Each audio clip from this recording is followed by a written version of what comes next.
My dear Apna family, Assalamu alaikum. I present this response today with great sadness. I will stick to the facts. It is a fact that I have attempted to settle with Apna on several occasions, even before the Apna convention, to no avail. I have seen my settlement proposals being ignored and rejected and have records to support that.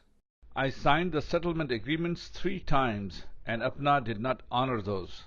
The latest settlement agreement I signed was on September 6, 2018.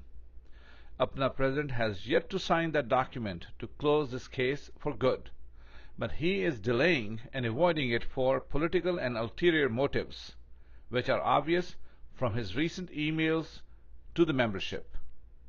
It is a fact that when my attorneys offered to release Apna as a party, Apna's trial attorney informed them that a settlement needed to include all the parties. It is a fact that even after my past attempts to settle were unsuccessful, I stood up on the stage at the Apna convention with every intention to settle this case and have been trying to do so for the past several months. Once again, to no avail. It is a fact that the agreement the parties entered into that day was contingent upon the parties entering into a mutual release. It is a fact that Apna's trial attorney inserted language into a draft mutual release that had Apna withdrawing its complaints to law enforcement agencies. And it is certainly a fact that it was this very attorney that then removed the provision he inserted and decided after including it that it was no longer acceptable. It is a fact that Apna's counsel then wrote a letter to my attorneys in which she made several statements about the complaints to law enforcement agencies. We asked that these statements be incorporated into the mutual release in lieu of the language Apna's trial attorney inserted and then removed about withdrawing complaints made by Apna to law enforcement agencies. It is also a fact that this offer too was rejected. I can go on, but I will not.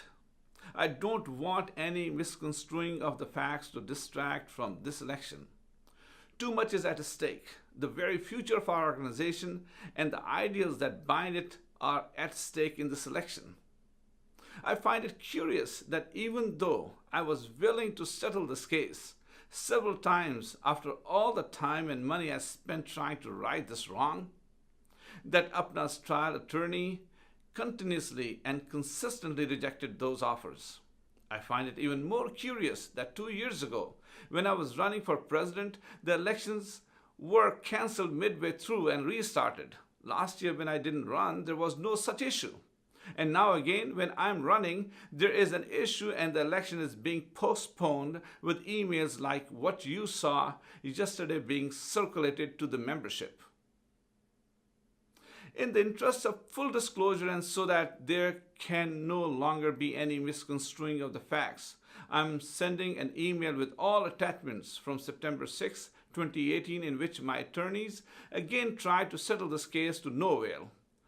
I implore any members of Apna that are questioning what is holding up the settlement to read those emails and its attachments.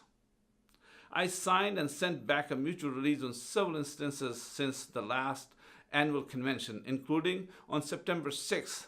The only thing preventing settlement at that point was signatures from Apna and the parties. I will let the facts speak for themselves and will not let emails like what you saw yesterday distract from my campaign to restore the values we hold so dear. I pray for the future of our organization and I'm hopeful that politics will not cloud the facts. I request your trust, faith, and confidence to represent you as your president-elect. Long live Apna and long live the United States of America.